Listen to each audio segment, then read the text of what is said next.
Lepo pozdravljeni v novi epizodi PEFcasta. Tokrat je naš gost Miha Matjašič, ki je asistent za pedagoško metodologijo tukaj na Pedagoški fakulteti Univerze v Ljubljani. Danes bomo govorila, Miha, o 3 tvojih člankih, oziroma ti članki so bili vsi napisani v soavtorstvu s profesorjem Janezom Vogrincem in prvi nosi naslov Research Competence of Pre-Service Teacher as Systematic Literature Review. Drugi je bil objavljen v reviji CEPS in nosi naslov Perceived Research Competence among Master's Students in Pre-Service Teacher Education Programs. Tretji pa nosi naslov Supporting the Development of the Perceived and Actual Research Competence of Pre-Service Teachers. Miha, najprej seveda dobrodošel, hvala, da si se odzval po vabilu. Sem zelo vesela, da gostimo metodologa, da morda še malo spodbudimo to željo po učenju, raziskovanju na področju metodologije. In prvo vprašanje, seveda zate, metodologijo si izbral kot svoje nekako poslanstvo. Kaj te je tukaj tako pritegnilo, kaj je tisto, kar te je res prepričalo, da je to nekaj, kar si želiš početi? Ja, najprej lep pozdrav z moje strani, hvala za povabilo. Zdaj tudi predvsem metodologija in statistika. Sem v bistvu v času študija ugotovil, da se za vsako neko dobro idejo, za vsako postavljeno hipotezo skriva neko vprašanje, ali to deluje oziroma ali to drži. In metodologija nam da nek okvir, v katerem lahko to vprašanje postavimo na nek jasen, etično neoporečen način. Statistika pa v bistvu, kako podatke analiziramo na objektiven način, torej s podatki oziroma kako pridemo do ugotovitev s podatki, ne pa z občutki. In ravno to, da sistematično postaviš raziskavo, načrtuješ jo, objektivno analiziraš, s tem odkrivaš neke nove vzorce v podatkih, potrjuješ, zavračaš hipoteze in s tem v bistvu pripomoreš k bolj objektivnim, boljšim odločitvam, me nekako pritegnilo k temu. Tako da, če bi nekako povzel, bi lahko rekel, da ravno to, da imaš sistematično postavljeno, sistematični postopki, objektivna analiza je tista iskra, oziroma in s tem pri sodelovanju, pri izboljšanju pedagoškega procesa je neka iskra, ki me še vedno navdušuje, da rad raziskujem, se učim in poučim. Ja, fantastično. Jaz sem tudi v bistvu zelo rada imela metodologijo v času študija in ravno to je tista iskra, ki si jo omenil, ko ugotoviš, da je nekaj novega, da je nekaj povezano in tako dalje. Tako da sicer res moram priznati, da imam kar še nekaj težav z iskanjem tistega pravega vzorca, ki bo zdaj povezal eno in drugo, ampak zato ste pa vi, ki ste res specialisti na tem področju. Tako da zdaj se bova posvetila z nekaj vprašanji prav tem člankom, ki sva jih že omenila. In torej, ko govoriva o kompetencah učiteljev, torej kakšne okvirje bi pravzaprav še potrebovali za konkretnejše merjenje kompetenc učiteljev? Zdaj, to se nanaša na prvi članek. Se pravi, zdaj že sam pojem kompetence je zelo širok. Je opredeljen kot znanje, veščine, sposobnosti, spretnosti, prepričanja, ki jih v bistvu ljudje potrebujemo, da lahko boljše upravljamo svoj poklic. In sama kompetenca nam pove, kaj posameznik v bistvu v resnici obvlada v teoriji, in kaj je oziroma bo sposoben narediti v praksi. In podobno, se pravi, se z soavtorjem v članku navezuje oziroma opisujeva raziskovalno kompetenco, kjer v bistvu gre za en večdimenzionalen zapleten konstrukt, ki ga sestavljajo znanje, torej raziskovalno znanje, raziskovalne sposobnosti in odnos študentov do raziskovanja. Torej, če nekako poenostavim, raziskovalna kompetenca je nekako neka celostna sposobnost posameznika, da načrtuje, izvaja, analizira in pa interpretira svoje raziskovalne dejavnosti. In zdaj pa, če se vrnem nazaj na okvirje, kaj v bistvu ugotavlja, je to, da ni nekega soglasja okvirja, kako bi sploh raziskovalne kompetence pri prihodnjih učiteljih merili. Se pravi, ugotavljava, da vsaka študija ima različne kriterije, različne instrumente, kako meri, bodi si so to vprašalniki, bodi si so to preizkusi znanja in vsak avtor naredi, rečemo temu, arbitrarno določa po nekih svojih potrebah. Tako da tukaj bi predvsem rabili okvirje nek standardizirane ali pa temu reči strukturirane, bolj natančno, no, instrumente, poenotene instrumente, tako vprašalnik, kjer bi merili zaznano oziroma samo ocenjeno raziskovalno kompetenco, kot nek test, kjer bi merili dejansko raziskovalno kompetenco. Zdaj pod vprašanje. Meniš, da je mogoče to poenotiti, recimo med državami, ali je to zelo kulturno pogojeno, odvisno od same države oziroma vzgojno-izobraževalnega sistema pravzaprav tudi? Tako kot si rekla, ne, do neke mere ja.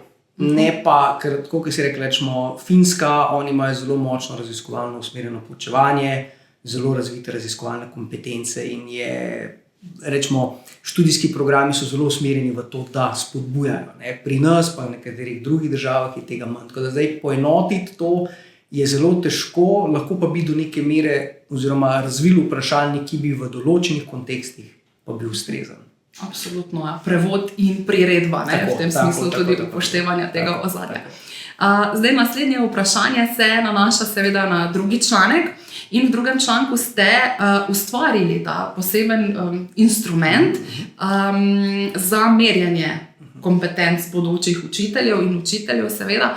Nam lahko kaj več poveš o tem, kar ste ustvarili? Ja, se pravi, v drugem članku, tak je bil objavljen v CEPS-u, sva soavtorjem razvila instrument za merjenje zaznanih raziskovalnih kompetenc. Se pravi, gre za anketni vprašalnik, kjer so študenti oziroma prihodnji učitelji ocenili, v kolikšni meri oni menijo, da imajo. Ne? Torej, razvila sva instrument, ga validirala, kar pomeni v bistvu, da sva naredila faktorsko analizo, izračunala Cronbach alfa, in tale instrument je sestavljen iz 3 dimenzij, se pravi dimenzije, ki tudi sestavljajo raziskovalno kompetenco, torej odnos do raziskovanja, raziskovalno znanje in raziskovalne sposobnosti.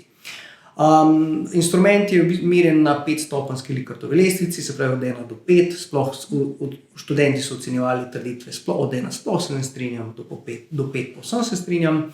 15 trditev vsaka dimenzija obsega, torej rečemo kot primer odnos do raziskovanja, rečemo rad berem raziskovalna poročila trditev ali pa raziskovanje mi predstavlja stres. Potem raziskovalno znanje, rečemo trditve znam oblikovati raziskovalno vprašanje ali pa poznam značilnosti kvantitativne raziskave, kvalitativne ali pa akcijskega raziskovanja. No in tale instrumenti so kar skozi postopek validacije in moram reči, da to je res ena dodana vrednost tega članka, da smo ga uspeli validirati, seveda v slovenskem kontekstu. Ne? In tudi rečemo ugotovitve, ki smo jih dobili s tem vprašalnikom, ko smo analizirali oziroma naredili analizo študentov, ki so vpisani v magistrske študije, ki izobražujejo prihodnje učitelje, smo ugotovili, da študenti ocenjujejo, da imajo dobro znanje oziroma znajo postavljati raziskovalna vprašanja, znajo opredeliti raziskovalni problem, znajo postaviti hipoteze, ocenjujejo, da znajo dobro oziroma da znajo tudi poiskati relevantno literaturo za svoj raziskovalni problem.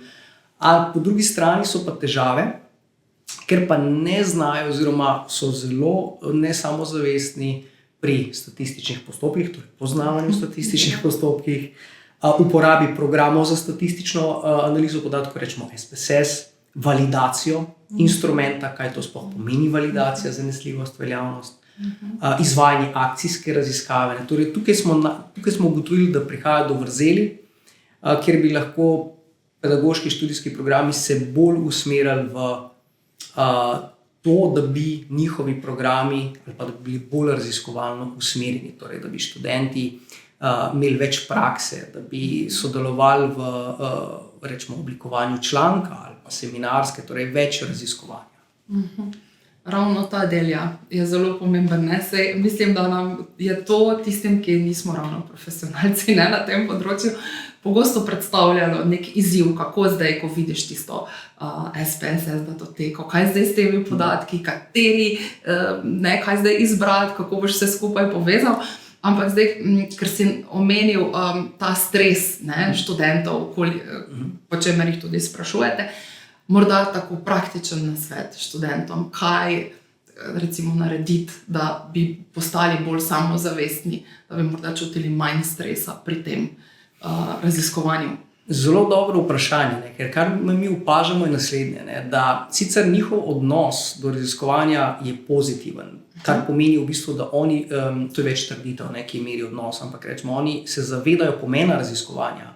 Njim je pomembno, da asistenti oziroma profesori na fakulteti, da raziskujejo lastno pedagoško prakso, ampak ker v bistvu tekom študija niso toliko upeljani v same raziskave, ne sodelujejo, ne poznajo,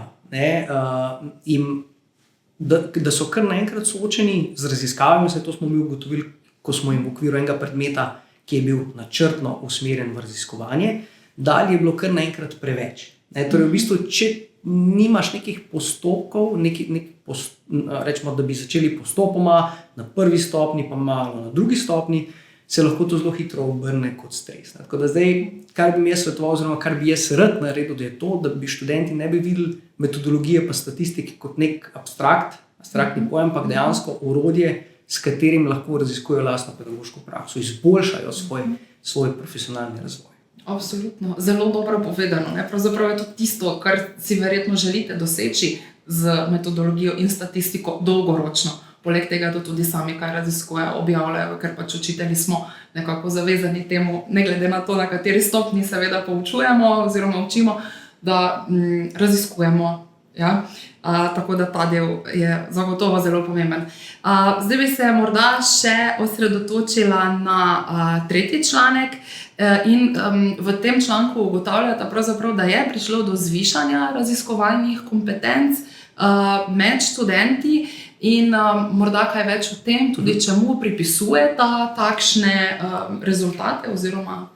Ja, mogoče zdaj preden grem, če naredim en povzetek, se pravi, v prejšnjem članku sva z soavtorjem analizirala ocenjene, torej samoocena, kako oni ocenjujejo. V tem zadnjem članku pa so v bistvu poleg ocenjenih, torej zaznanih raziskovalnih kompetenc merila tudi dejanske. Ker mogoče v literaturi, ne še enkrat poudarim, raziskovalne kompetence ločimo na dejanske in zaznane. Torej, kako je zaznan, merimo z vprašalnikom, dejanske pa z testom. No in sva poleg tega validiranega vprašalnika, sva soavtorjem razvila tudi preizkus znanja, kjer je pa v bistvu študente spraševal ne samo o znanju, ki so ga osvojili tekom magistrskega študija, ampak tudi na prvi stopnji. Ker na prvi stopnji se študenti imajo pri predmetu, v drugem letniku, pri predmetu pedagoška metodologija, so seznanjeni z osnovami statistike, osnovami raziskav, torej rečemo parametrični, neparametrični testi, kaj je to kvantitativna, kaj je to kvalitativna, torej opazovanje, ankete in tako naprej. No, na drugi stopnji pa to znanje še poglobimo. No in midva sva razvila soavtorjem preizkus, ki je ravno to meril, se pravi njihovo dejansko raziskovalno kompetenco. Test je bil sestavljen z različnih trditev, z različnih vprašanj, kjer so študenti morali pokazati znanje tako iz odnosa do raziskovalnih sposobnosti in znanja. In ugotavljava v bistvu naslednje, da, mogoče bi še to povedal, da tale raziskava je bila narejena tako, da sva najprej izmerila zaznane in dejanske kompetence na začetku magistrskega študija, torej preden je magistrski študij še lahko vplival, in na koncu semestra, in da sva to merila v okviru enega predmeta na magistrski stopnji obveznega, ki pa je bil načrtno usmerjen v raziskovalno usmerjeno poučevanje. Če dam še malo konteksta, torej raziskovalno usmerjeno poučevanje vpliva na razvoj raziskovalnih kompetenc. No in raziskovalno usmerjeno poučevanje oziroma ugotovila sva, da so se ne samo zaznane, ampak tudi dejanske kompetence po koncu prvega semestra, torej po koncu tega predmeta povečale oziroma povišale, to pa ravno zaradi raziskovalno usmerjenega poučevanja.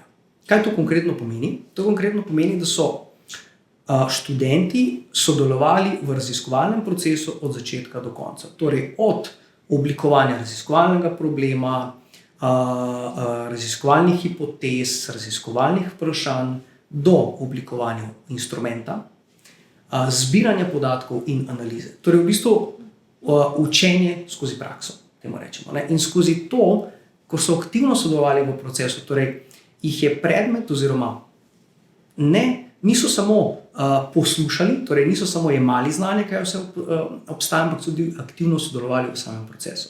In ravno to učenje skozi prakso je pripomoglo k zvišanju njihovih dejanskih in tudi zaznanih raziskovalnih kompetenc. Torej, kaj bi predlagal je, da v bistvu se študijski programi usmerijo ravno to učenje skozi prakso. To pravzaprav predstavlja ves čas neko željo študentov, da bi bilo še več prakse in seveda tudi potrebo potem na vseh področjih. Je pa kljub vsemu zelo pomembno, da se osredotočamo tako na teoretični del in seveda na praktični del. Zdaj, Miha, midva sva z najnimi vprašanji pravzaprav prišla do konca tega pogovora. Je morda še kaj, kar bi želel dodati, morda, ali sva izčrpala vse, pa usmeriva naše gledalce, poslušalce, da še preberejo članke? Mogoče najbolje, da si dobijo širšo sliko, potem pa me lahko kontaktirajo, pa kaj več povemo o tem. Jaz pravzaprav moram reči, da vidim pri tebi res ta žar in da si zelo sodelovalen tudi v teh primerih raznih sodelovanj, kar se tiče raziskovanja. Tako da res povabim vse poslušalce oziroma gledalce, da spodaj v opisu dostopajo še do povezav, kjer so članki dostopni za branje. Miha, tebi se zahvaljujem še enkrat za sodelovanje, za udeležbo in zagotovo se še kaj srečamo in še kakšno rečemo na temo raziskovanja. Hvala. Hvala.